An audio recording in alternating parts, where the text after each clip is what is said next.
idees que he anat prenent i una reflexió final. La primera és aquesta, també ha anat sortint a través de les diferents presentacions, tant de la Xavier com de la Judit com de Francisco abans, que és que hem d'intentar començar a veure la migració no com una massa biològica homogènia o definitòria, sinó com persones. Sembla molt radical, però és així. També donar rellevància a la semàntica, és a dir, el tipus de paraules que fem servir per expressar-nos, per estudiar el fenomen, també. O sigui que també aquí enhorabona per la proposta d'execució, també al final em sembla superrellevant moltes vegades des de l'acadèmia i des d'entitats com també la nostra, perquè hem de judicis a priori, i això em sembla que també és molt important. I en aquest sentit parlar també que una altra cosa que m'ha agradat molt també escoltar, que moltes vegades, des de tot arreu, des de mitjans de comunicació, des de la televisió, des de mitjans periodístics i mitjans informals es parla de societats d'acollida, però molt poques vegades jo escolto la paraula societats acollidores. És a dir, no només som una societat que arriba a persones, sinó com fer perquè aquesta societat sigui acollidora, valgui la redundància. Em sembla que propostes com les d'avui també ajuden a tirar una miqueta cap a aquest cantó, que em sembla també que és fonamental. M'agrada com es capgira aquest tema. Després, nosaltres dic que des de la Comissió Catalana d'Ajuda al Refugiat tenim diferents equips, un equip d'intervenció directa, d'atenció a les persones, en aquest també es troba inscrit en la Inés, que us explicarà després una miqueta més a nivell jurídic. Jo concretament formo part de l'equip d'incidència política i social, que sona molt rimbombant, però al final l'únic que fem és entendre molt bé el que volem dir, primer entendre nosaltres quin missatge volem transmetre el missatge i assegurar-nos que s'ha entès. Bàsicament és això. És a dir, que al final el que intentem és ensenyar una cosa que es pugui aprendre. Per tant, té molt a veure amb l'educació. I si bé és cert que a nivell d'incidència política i social a vegades queda més sexy dir que el que fem, jo què sé, que anem a fer lobby a Estrasburg, al Consell d'Europa, o anem a parlar amb una comissió interparlamentària de polítics perquè s'entengui què és l'asil i què són les persones refugiades.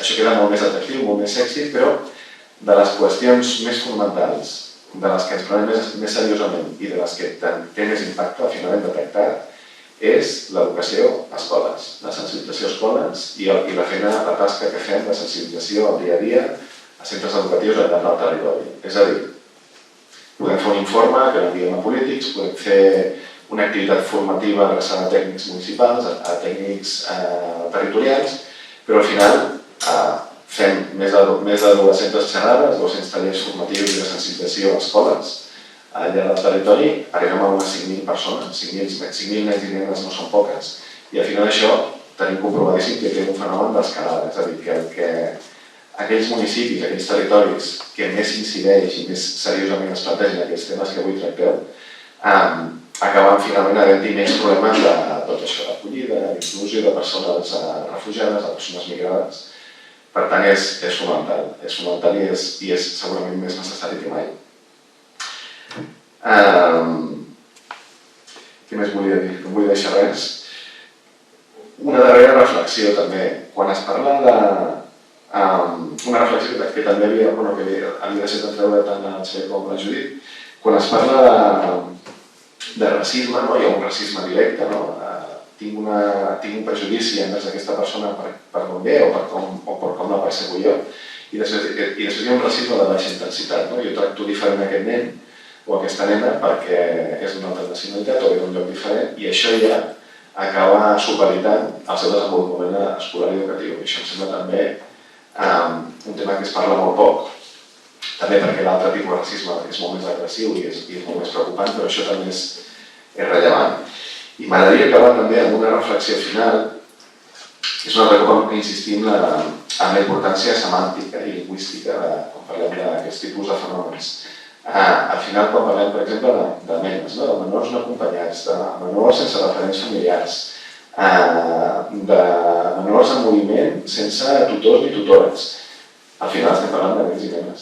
Sí, no ens el podem oblidar perquè moltes vegades el llenguatge també allunya del subjecte d'estudi, del subjecte del que parlem. I en realitat són nens i són nenes.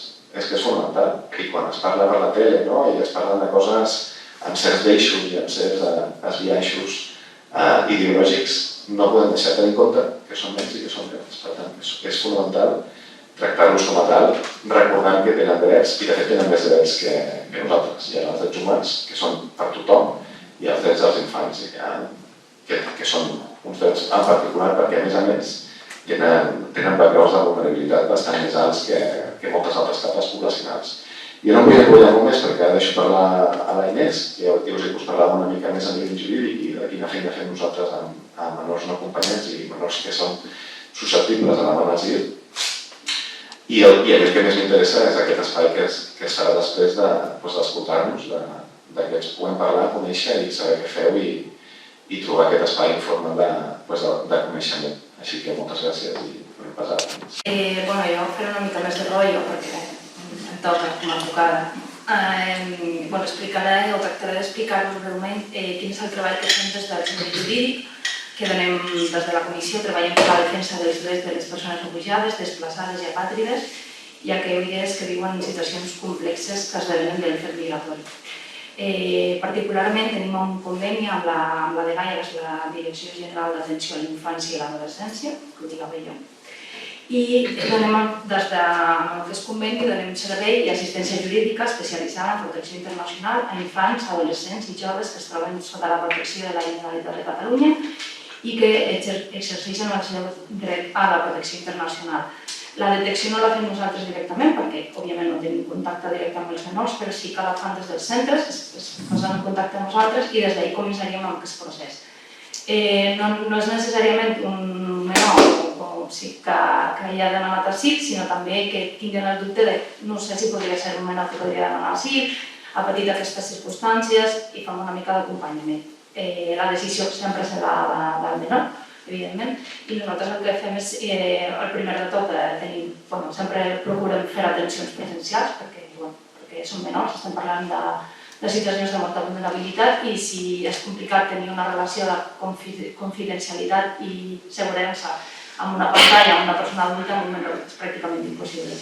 Doncs sempre procurem fer això, una atenció presencial, que estigui amb un intèrpret de la seva llengua materna, la que siga, perquè pugui expressar-se i expliquem tot el procés, en què consisteix i quins serien els seus drets, les seves obligacions i les drets i obligacions que podria tenir en tot el procés i les avantatges que podria tenir si arriba a tenir aquesta protecció.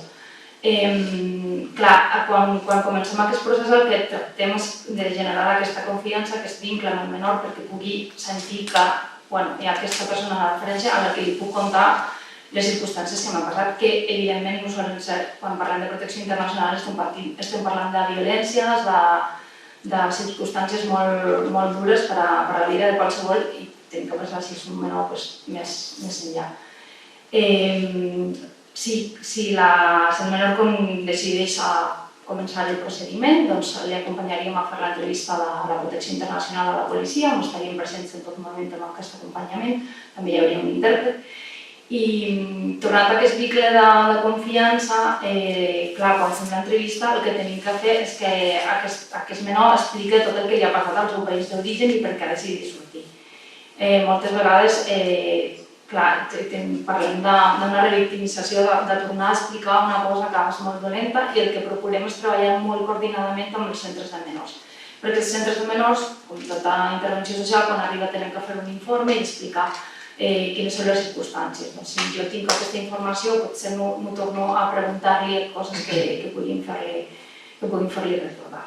Però evidentment hi haurà que explicar, doncs treballem això molt coordinadament amb els centres de menors i amb entitats especialitzades com poden ser de l'LGTBI, de psicòlegs que són especialitzats en víctimes de violències sexuals com de menors, tota aquesta part.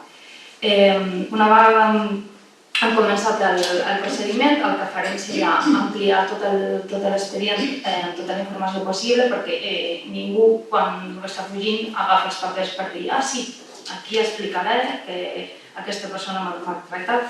Això no ho fa ningú i menys ho fa un menor. Tenim que pensar que també el viatge poden ser viatges molt llargs en el temps i no tenim documentació, doncs tindrem que tractar de donar forma documental d'una història que és només verbal. Per això el treball en coordinació amb totes aquestes entitats que poden acreditar per la minoria d'edat, les circumstàncies, si és una persona LGTBI que pot explicar les circumstàncies i treballarem també amb informes de país d'origen que poden donar-nos una fotografia més completa de les situacions que ha patit el menor per estar en aquestes circumstàncies. També si trobem casos de mutilació genital femenina, treballem amb els metges, informes, tot això. Què més coses fem? Treballem amb altres agents, com ara col·legis d'advocats, l'ACNUR i l'Oficina d'Asil i Refugi, que és qui pren la decisió final de si li donaran o no la protecció al menor per desenvolupar tot aquest procediment.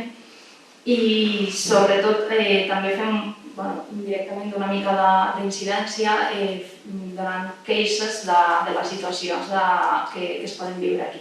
És a dir, si tenen dificultats, que els que els va passar sobretot l'any passat i ara també perquè ja hem ficat una queixa al defensor del poble, l'any passat vam fer 3, per nois que tenen dificultat per renovar la seva documentació d'asil i continuar amb la seva documentació de menor, de residència, perquè hi ha moltíssim desconeixement que són dos procediments totalment compatibles i a les comissaries les lleva la documentació, tenim que dir-les que no, per la queixa, tota aquesta signada. I sobretot tractem d'augmentar la formació, sobretot amb els centres, perquè són els que tenen la possibilitat de detectar els casos de menors, que tinguin present que no és el mateix una residència de menor que una residència que et pugui donar la protecció internacional, que és molt més garantista, i que, a més, per definició, un refugiat no ho és del fet del moment que te declaren refugiat. Tu ja ho eres abans, sinó que ara mateix t'han donat el teu dret per escrit. Doncs la importància de treballar en aquesta línia de detecció, que es pot fer des dels centres, però es pot fer des de les escoles, des de persones que tenen un vincle amb un menor, des de qualsevol part, i de donar a conèixer tota aquesta part, que seria una mica el repte que tenim de continuar treballant en aquesta direcció. I com a part positiva, per dir l'altra banda també, seria tota la coordinació que sí que es fa des dels centres, des d'escoles, que em contacten una persona que està donant classes d'idioma i ha conegut una família i pensa que ha patit molt i que no tenen documentació, es contacten i tracten de buscar una solució, de donar informació. I ja estaria. Després, si teniu qualsevol dubte o qualsevol cosa, estem a la vostra disposició. Gràcies.